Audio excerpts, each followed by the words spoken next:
Hello, everybody. We're live. How's everybody doing today? This is Sherri here with Divinely Guided Children, and I have a special guest with me today, and I'm really excited to introduce her. Her name is Angela Hutchinson, and she is a wonderful, wonderful person. And she's going to be teaching some courses for the Kids Center. And so I wanted her to come in and tell us a little bit about herself, the classes that she's teaching us, the kids, and get to know her just a little bit better. So welcome, Angela. Thank you. That was so nice. Yeah. So tell everybody watching a little bit of your background. Tell us about yourself. Okay. I would like to start off. I've done teaching for children in the past. It was at a private academy of like average elementary school grades. So history classes, writing, things that anyone would take. And I loved the connection that I was able to have with the kids, but some of the ways that it was taught institutionally, like 30 kids to a classroom, and the focus had to be on getting the curriculum done that day rather than go at their pace. Things like letting them use the bathroom at certain times, the rules were a little more strict. And I saw what that did. Like it got in the way of how I could teach them, how they could open up to me and let me help them in the best way possible. So I did have to step back from that for a while. And that's why I'm so excited to be part of this center, because I feel like the focus with the children is going to be at such a more genuine connection. So yeah, I just can't wait to be teaching the first class, dream interpretation. Yeah, so okay, I am really excited about this class, and I've had some emails from adults too, so we're gonna have to offer this. Woo! Yeah, we'll have to offer this class for the parents as well. But this class is for 13-year-olds up to around 20. So tell everybody about the class, and then maybe we can give a couple examples of dream interpretation, because this is a popular subject, and there's so many books out there about it, and people are fascinated by their dreams, and kids have the most vivid, like crazy dreams and they remember them. And sometimes my kids ask me what they mean, and I'm like, gosh, I have no idea, and sometimes I don't know. And I'm like, no, I'm trying to think what the metaphors are, because there's so much more. It's not just about the dream. You have to pay attention to all aspects of it. So tell us a little bit about your course and what you're going to be teaching. Definitely. So, with dream interpretation, first off, we're going to have to learn more about ourselves, because that's going to be the way that we can figure out the translation of what our subconscious is trying to say. So there will be a lot of like introspective things going on, and we will be having a journal. So I'll show you guys the best way to format it, to categorize your thoughts when you wake up. And from there, we will just be taking note of our dreams. Sometimes people wake up and they don't even remember their dream, but that's all part of keeping track. Maybe we will find out why we didn't remember it that night. And when we meet up for class, you don't have to share everything that went on in your dreams, but you can let me help you interpret them and figure out what your subconscious is explaining to you. When I took psychology class, we learned a lot about Freud, and he's like titled as the dream specialist. He was always into dreams, and he categorized a part of our brain and called it the superego. We could also call that the subconscious if we wanted. And the superego, scientifically, they've found it only communicates to your brain through symbolism. So just practicing in our dream journal how to find the metaphors is how we're going to realize what we're being communicated with. Yeah, it's so fascinating, and it's not always exactly what you think it's going to be. It's not so black and white, and it can be different for different people, and a lot of it has to do with symbolism and metaphors. What I find fascinating is a lot of times these kids are tapping into other lifetimes, which we won't get into that in this particular class, but that a lot of times is what's happening, and these kids astral travel and they go to different dimensions, and that's what they're remembering, but they interpret it as a dream, a very fantasy like dream. But tell me give us an example of one that you see a lot of dreams, like a metaphor with regard to a dream that is typical. Okay. A lot of people will say like, I had a dream about my teeth falling out.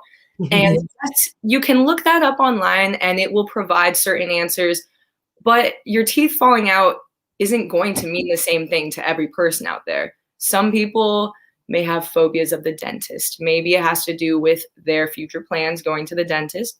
Some people, the teeth, if you remember what color they were in your dream or something else, like the event going on when the teeth were falling out, maybe the teeth falling out weren't the biggest part of your dream.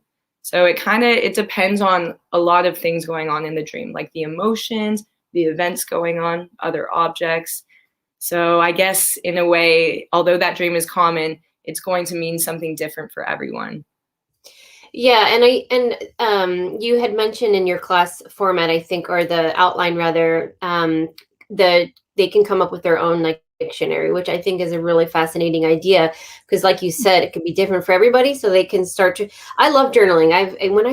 Back when I started my spiritual journey, I had like 15 stacks of journals and I would write everything down because it's so nice to be able to go back and see the similarities, and oftentimes they're like puzzle pieces, and you look at back and you can put it all together and it makes a lot more sense. And so these kids will have an opportunity to come up with their own journal essentially, right? Where they can say, okay, what does this mean to me? What was going on? And then they'll notice over time when they dream about cats or they dream about something, for them, they know exactly what that means because they've developed kind of an outline or am I using the right word? Like a dictionary or? Yeah, I'd say so. The definition for them. Yeah. Which I think is really cool.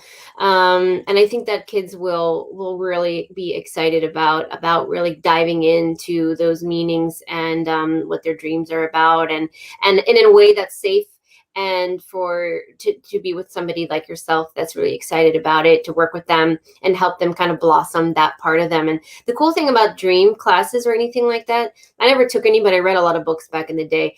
And the more I got into it, I felt like for some reason, all of a sudden I started remembering my dreams. It's almost like when I put the intention out there that I wanted to remember, I started remembering more. But let's say the kids are worried that maybe they won't have a dream that they remember while they're taking the class. Could they just as easily use an example of a dream that they've remembered from months ago that, that they've had before? They could use that. Of course, because the fact that they even remember it, something about it must have stuck with them. So no matter if it happened recently or not, all dreams are important and they're all messages. Yeah. And reoccurring dreams. I had reoccurring dreams 3 actually. 2 are very traumatic. I'm not going to share online. I'll share with you later.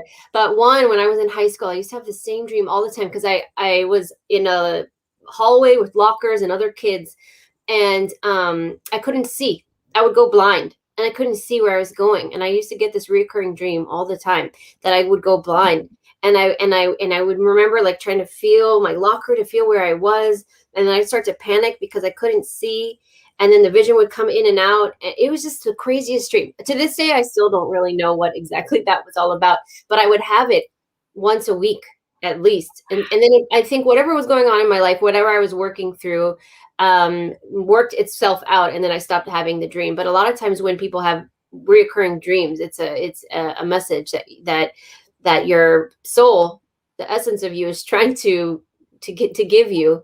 And if you don't get it the first time, it'll happen more than once. Has that ever happened to you, like reoccurring dreams? Oh yeah. And with the one that you just shared, I'm almost wondering, like, maybe during that time of your life, you felt like you didn't know what path to follow, or maybe school was reminding you that you don't really know where to go. That's why physically you couldn't see in it. Maybe. Could be. I mean, we moved around a lot and I was always a new kid at school. So it could have been that trauma too of just, not knowing where I was and that type of thing. That's why taking a class like this is really great, because dreams can be so surface level, but there's so many dimensions of meaning that when they take the time to like analyze them, they can learn so much from their dreams. So this is a really great opportunity. And you're going to be, Angela offers this class in person in Bethesda, but also she's going to offer it virtually so anyone can take it anywhere. And we'll probably offer it multiple times throughout the year because it's going to be very popular. So the next one coming up is starts March 21st, and it's 3 weekends in a row, and the class is about an hour long. So if anybody's interested in signing their kid up for it, or if you're interested and you're a parent or an adult, you don't have kids, that's okay. Reach out to me. If we get enough people interested, then maybe Angela will put one together for the adults out there. That could be really fun. So, and the ticker below, divinelyguidedchildren.com, is where you'll find her class. It's under the virtual section if you're looking for virtual. If you're looking for in-person, you have to go into the in-person section. So I want to talk about also your artistic background, because you're very creative. You're so bright-brained. And I think that that's going to be really valuable in some of the classes coming up. So tell the parents out there what kind of art you would like that you're going to be offering for the kids to do, whether it's in person or virtual. Oh, well, thank you. I love any activities that have to do with painting. So if I were to make a class out of art, we'd be putting intentions behind the art that we make, but I'm sure the medium we'd be using is painting. One class I did have in mind that we're trying to put together is a create your own tarot deck class. And so with those, it'd probably be more so marker, Sharpies, pens, so that we could get fine details into whatever we want to draw on them. Yeah. And when Angela came to me with this idea, I was like, this is the best idea ever. I hadn't even thought about it. And I think we actually did, correct me if I'm wrong, but I think we did put it on in the virtual section as well. Yeah. So yeah, we're offering that. And thank you for reminding me, because I forgot about it. So that's also coming up later in the month as well. And so that's just a one-time workshop for, I think we did an hour and a half or something like that, where kids can come with a pack of index cards, either, like she said, markers or paint or watercolor, something like that, however they want to decorate each one of their cards, and then they'll put together affirmations, and then they can create their own tarot deck, which is a really, really fun way for creative children out there who are into tarot and very creative and artistic. They can kind of make their own thing, and then every day they can pull cards and get kind of their message of the day. And the cool thing about that is it's a message from themselves. So it's like it's very, very special. And I really love this idea. So that's another one coming up. Yeah, good idea. I love that. What else? What else do you think coming up that parents can expect that you might be able to offer as far as some sort of creative class with art or other mediums? So there is this one class. I was actually taught it at George Mason University, but the intentions that I'm going to put behind this class are different. Basically, we would do a paint pour, and you pick the colors that attribute to your mood or whatever you're trying to symbolize on the canvas. And that was the George Mason class. But for me, what we could do differently is that we could actually write down our intentions on the canvas. Or if you have a ritual, a way to bless the canvas beforehand, we could do that as well. And then you do pick the colors symbolizing the mood that it puts you in, or whatever the colors mean to you. And I'll show you how to paint pour it correctly. And then it's just a very meaningful canvas. I just want to, that is awesome. I just want to take a quick second to thank everybody that's watching right now and acknowledge the comments. Hi, Dom. Hey, Dennis. And Connie, I think, is out now, but she was in earlier. Yeah. So yeah, these are really great ideas. And I think that the more, the creativity is endless, right? So the possibilities, what we come up with or what you come up with is an endless opportunity. So if parents out there, I always say, if you have any suggestions for any classes, just reach out to me.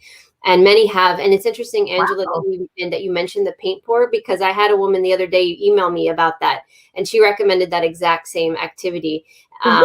What a great idea. So this is the second time that someone that you're mentioning that I've heard that.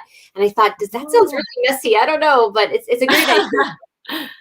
It's a Well, great that's idea. fine. I mean, Yeah. it's also the whole point of this center is for kids to really be able to embrace their spirituality, even those that aren't spiritual but are open and willing to learn or listen. Not all of our classes are spiritual based. Yeah. I do a lot of art classes, like craft classes that have an undertone of spirituality. Maybe we're making sun chimes or spirit animals, and we learn about animals, but we do clay. Or I do a lot of anxiety classes that help with anxiety and stress, so tapping, emotional freedom technique, removing emotional blockages, teaching Reiki and energy healing. And so there's like the classes are on all end of the spectrum, so they're not all super spiritual, if that is turning any parents off. And there's no religious component whatsoever. So it's really just a way for the kids to have fun and to explore in a very safe environment. And any virtual classes, parents are always welcome to listen in. So it's not one of those things where parents are not to be around. Like, they can join, they can listen in. So just want Even to the meditation classes? yeah, because I mean, I feel like Cool. if they want to participate, why not? Or they might. Right. I did a spirituality class a couple weekends ago, and both parents were just sitting there the whole time listening, and I thought that was great because actually it helped me to relay some of the things that I was saying, because the parents helped me reiterate what I was trying to say to them, and then we had this kind of dialogue, and it was actually quite helpful for me to have the parents there. So yeah, so I just want people and I want parents, because they don't know us, right? They don't know who I am. They don't know who you are. And you're like, what are these people teaching my children? And so a lot of parents want to feel comfortable by knowing that they're allowed to sit there and watch, because then they know exactly what's being taught. So the last thing I wanted to talk about today with you, Angela, is what is coming from being a teacher and maybe even your own personal experience, what are your thoughts on, the education system and autism? Do you have any thoughts about that? I definitely do. It's funny that you ask because, well, recently I told Sherri that I really appreciated her website because I've seen that you've been adding features to it. And one of the pages is all about like autism, Asperger's, some of the things out there that I feel like some people call them disorders. Autism is one of the things that I have never thought that I struggled with it because I didn't relate to it. But the older that I've been getting, and the more I say I've been stepping into my power, I've realized that it sets me apart from some people. And to this day, it still kind of confuses me, but I've started getting more into the research of psychology and autism. And I found out a lot of the things that we know about autism has to pertain more to males. And we don't have as much studies with females yet. So it's still an ongoing process figuring everything out. But when I read her website, everything fit to a T on what I have experienced. Only once in my childhood has someone talked to my parents and said, hey, we can't teach her. It was Taekwondo. We can't teach her because we think she might have autism. Therefore, she just needs a different instructor, maybe a smaller class. But my parents were very angry that that was suggested. And they said not to listen to him. He doesn't know me and stuff. I guess it was more so kind of a touchy, sensitive topic for some reason. But it's now that I'm getting older, I do feel that I relate to a lot of the symptoms that they say autism has. And it doesn't really, it's not something that makes things harder for me. It kind of just explains why certain things are, I'm more sensitive, maybe. I could say like easily stimulated. Sometimes I'm a little off with the social cues. And yeah. So with the education system, this leads me back to when I taught at the private academy. Everyone has something going on inside. I'm not saying everyone has autism or Asperger's, but we all learn differently. And the smaller the groups are, I believe the more we can easily access how people will be able to take in information the best. So yeah, I think that the education system, I do wish that there could be smaller groups. And I understand that 30 kids to a classroom is because we have a lot of people in our area. But I do think that as the future goes on and more centers like this center get opened, I think that it's going to help people, because classes that Sherri provides in her center, she's right. Like, I wouldn't call them all spiritual classes. Some of these classes are more so like just learning how to pause and understand what your emotions mean, or learning what way expands your creativity the best. Yeah, yeah. Thank you for saying that and sharing your thoughts, because I did an interview the other day about parenting and conscious parenting and children, and we just what it's a lot of what it's about is finding an outlet for these children that fits for them, because And they're not all the same. yeah. So some of them need smaller groups, some of them need one-on-one, some of them are very quiet and introverted, and not very social, and they like the virtual aspect of it because they don't have to be with a big group of kids in person. Some of them use art as their creative outlet. Some don't like art. Some like music. So it's just about finding what works for your child, and how they're able, because everything is energy. And what I teach these kids in every class, I don't even care what class they're taking, I'm always talking about energy, and I'm looping it back to that, because if they understand energy, they understand everything, because everything is energy. They understand how to process, yeah, they understand how to process their emotions. They have more of an awareness of their environment, why they are the way they are, why they're thinking the way they think. And then they start to feel more empowered and more in control, because they understand themselves. They don't need their parent to tell them who they are. They don't need a teacher to tell them who they are, because they are processing and recognizing and understanding on their own. And I'm teaching them how to do that. And so they don't, we don't have 20 somethings out there wondering, hey, am I autistic? I'm not really sure, because it's not about the label. It doesn't matter if you're autistic. It's just understanding why you are the way you are, and then shaping and shifting your life in order to make things work for you. And that is very difficult for some people to do, because they don't have that support. So it's about understanding, which is why I put that on the website, because I've actually had a lot of people reach out and say, thank you so much. And now you just described my child to a T. This makes total sense. Asperger's isn't a bad thing. Autism isn't always a bad thing. I think we have a little bit of a delay right now. It depends on the severity and where they are on the spectrum. Are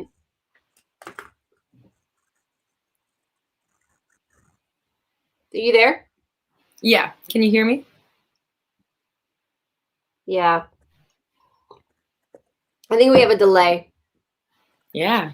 How do we fix it? I don't know what's going on. But Greg, I can't, it's not letting me do anything right now. This is very interesting. Interesting. Let me see. Hold on one second. Okay. I can hear you fine, but the video is like choppy.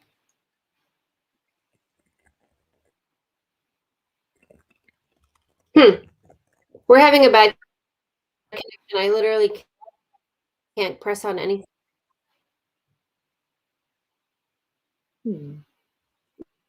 Yeah. This happened yesterday. I think if a lot of people are uploading on the channels at the same time, this happens. So we'll just roll with it. Maybe we'll just wrap it up a little bit earlier. But the idea is just, putting out the information so that parents can say, gosh, this explains why my child is the way they are. So they don't have to put their child through years of therapy, because when you go to a typical therapist, they don't understand the energy aspect of it, and they need to find somebody who understands the energy, the energetic perspective, because it explains so many. When I was in my interview the other day, I was saying, I can't tell you how many 20, 30s and 40-year-olds come to me, and they have been struggling their entire life. And one 90-minute session with me, they're like, you've changed my life. You've explained exactly who I am, why I'm the way I am. I wish someone would have told me this 10, 15 years ago. and it's just understanding the energy and why you are the way you are, with regard to autism or Asperger's, and in using your God-given gifts as a positive thing and not a negative thing, and because that's a problem. They try to squeeze these kids and make them fit in with society, and shame them for being different. And we should be celebrating these kids and using their abilities in a very positive way. And so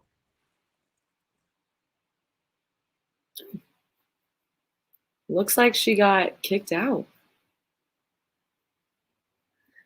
I guess I'll just look at the comments for now and hope that Sherri comes back.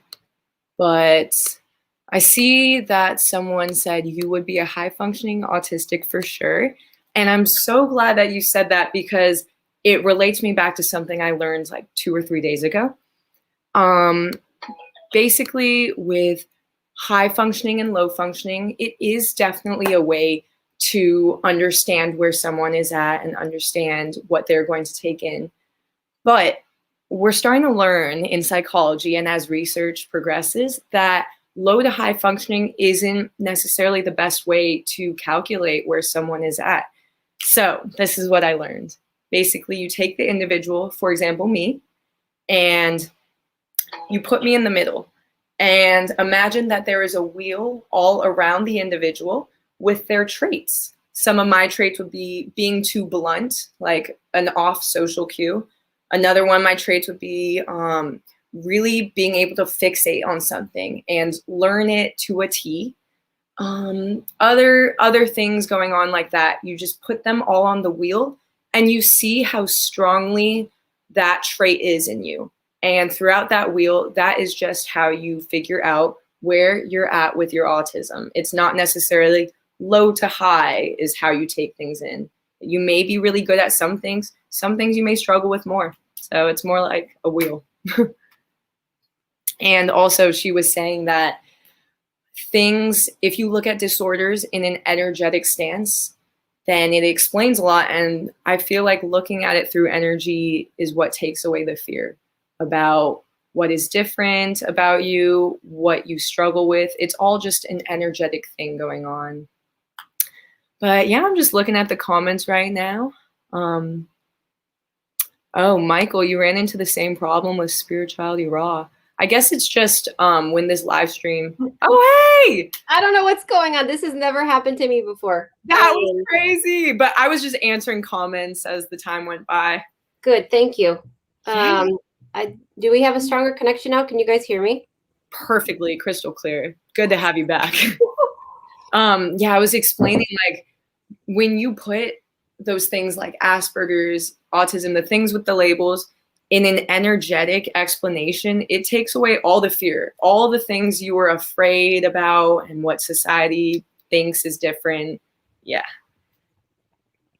Yeah, sorry, I'm taking the comments down. Yeah, so you let me catch up. So did we answer questions? Dom, I think you asked a question a little bit back, and sorry I didn't go back to you, about stones, crystals, and we have crystal classes as well. If you're interested in learning more about crystals, we have a teacher, Jenny, who does a virtual class, and she's great. And so she'll go through different types of crystals and stones and their properties. And so black tourmaline, like you said, is a really great one. It's actually one of my favorites. It's great for grounding and protection. And so you definitely got a good one. Clear quartz is another one of my favorites because it's really universal, and you can use it to heighten your spiritual awareness, to help clear your energy, bring positive energy. Rose quartz is great as well. It helps bring more peace and love around you. I put them in all the kids' rooms and helps them sleep at night. So crystals are a great additive to kind of your routine, your spiritual routine. I have a question. Yeah. So when you say that, like, rose quartz is good with the heart, clear quartz good for like spirituality, is this for everyone? Does that mean we all resonate with those stones in those energetic areas? Yeah, it works for everybody. And so when you use chakra stones that relate with regard to color to your certain chakras, that could help with opening up blockages and things like that. But when you expand past that and you work with rose quartz, it's more universally known as a way to help bring calm energy, peaceful. It will raise your vibration to a point of peace, or out of fear, out of worry, out of anxiety. So it's great for kids because it could really make them feel really calm. And so they hold a nice big rose quartz chunk in their hand and it can calm them down. Clear quartz is great when they're trying to meditate and things like that, to expand their awareness. I like clear quartz. The selenite is great for that as well. I want to go back to Greg because Greg's asking about the energetic perspective. So what I mean by that is when autism, Asperger's, a lot of those and ADHD, those labels really been prominent in the last 15 years or so, and a little bit more than that, but really, I mean, very drastic in the last 15 years. And the reason for that is we have these starseed children coming into the planet that are high frequency. They are very spiritually aware. They're very connected to source. And so what happens is, let's give ADHD, for example. ADHD children, the reason they're called that hyperactive is because imagine trying to compact a soul, a spirit that is greater than 12th density, and they try to shrink that energy, that frequency, into a human body that's very dense and small, because a lot of these beings can have had bodies that were 10 feet tall. So they try to shrink themselves into this physical body. And what happens is that it struggles even from day one. And that's why a lot of babies cry a lot. They have colic, what they call it, because they needed a term for it, because they are uncomfortable, because that vibration, they feel their energy. I don't know if any of you have ever experienced like restless leg syndrome. So that's, when you can't stop moving your leg or something like that. It's this like weird feeling where this buzzing feeling in your body, that's what they're feeling. And they don't have a real a way to articulate it. So they have, their vibration is just so strong and they can't sit still. They have trouble focusing because their mind is going a mile a minute. There's so much energy going through their body because of the frequency that they're in, that they can't sit still. They have trouble focusing. They're very right-brained. So they're very creative. They take a while to process what the teacher is trying to teach them, let's say in class. And because their brain is multitasking, right? And they're listening to their teacher, but then they're also thinking about daydreaming at the same time. Then they get lost. They don't understand what the teacher said because they weren't listening, and the teacher's moving on. So they become frustrated and embarrassed to speak up. So then they just tune out completely. They are very intelligent. That has nothing to do with their intelligence. It's just their inability to channel that energy in a way where they feel like they can just be more calm. So these children need to have more one-on-one instruction. They need to have a creative outlet or a way to move their body through sports, or if it's not movement, it's some sort of creative outlet through music or something like that. So their vibration is very, very strong, and they feel it, and they have to move, and they're triggered by a lot of things in the environment, like electromagnetic frequencies, the what's it called, the lighting in the schools, the fluorescent lighting. Technology. Technology as well. Yeah, it's this constant like battle with their vibration. Then the food they eat, depending on if they have too much processed food. I mean, it's all relative, but it's all energy at the end of the day. If you have an Asperger's child, these children are also starseeds coming in. They adapt to the body a little bit better, but what's happening with them is that they're so left brain. They are extremely intelligent. They are innovators. They come here to teach, to break the paradigms that are breaking down. These guys and girls are going to analyze it, channel their intelligence, rebuild it, and in a very forward-thinking way to move our humanity into a higher frequency, into a better way of living. So these children are oftentimes very introverted. They don't want to play games like other kids. They don't want to play with other kids. They don't feel comfortable, or what's the word I'm trying to think of? Like they don't find joy in playing kid games. They sometimes want to be with adults. They need to break things down and understand them. And this can be very frustrating for parents. I have one of these children that's not necessarily labeled or diagnosed Asperger's, but he's very, very similar. And I wouldn't be surprised if someday he did. They need the time to process what they've heard. And it takes time. They analyze it in their brain. And then another step further, they have to regurgitate it.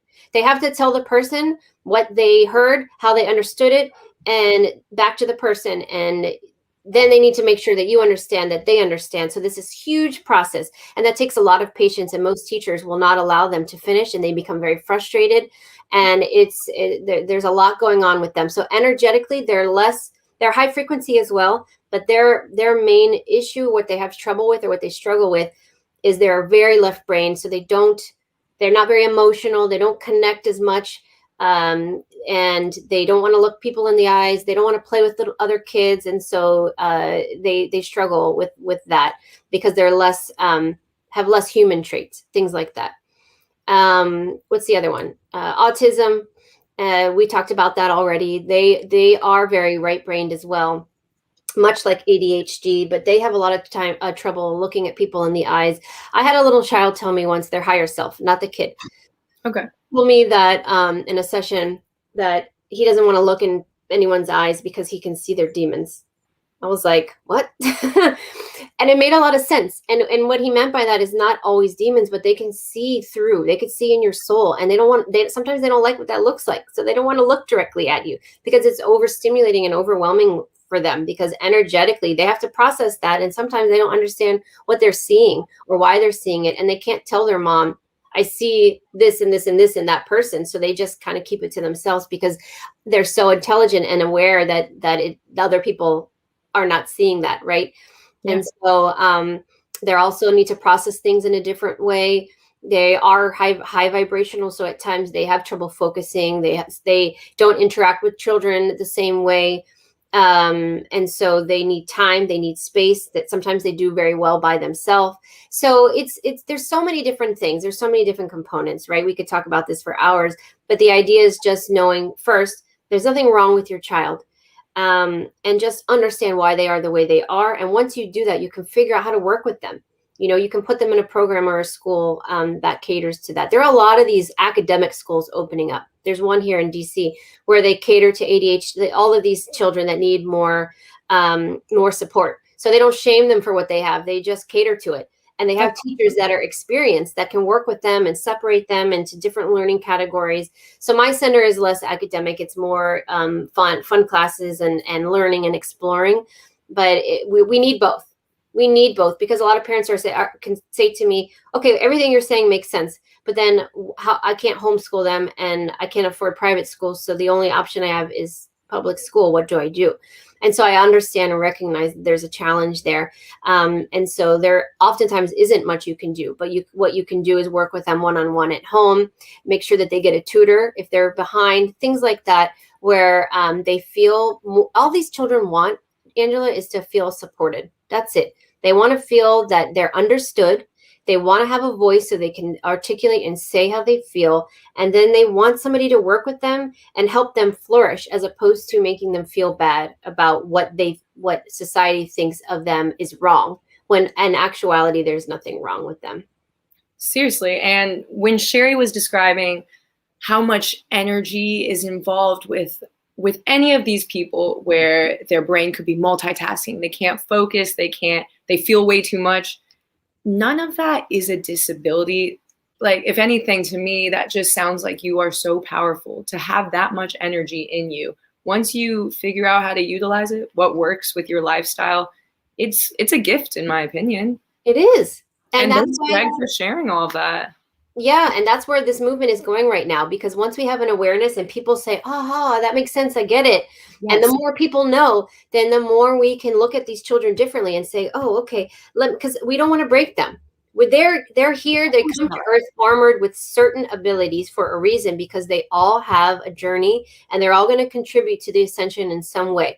So there's no there's no accident that they're all coming within the last 15 years Wow. and are continuing to come in masses right now, because they're helping us in this now moment in this world through the ascension.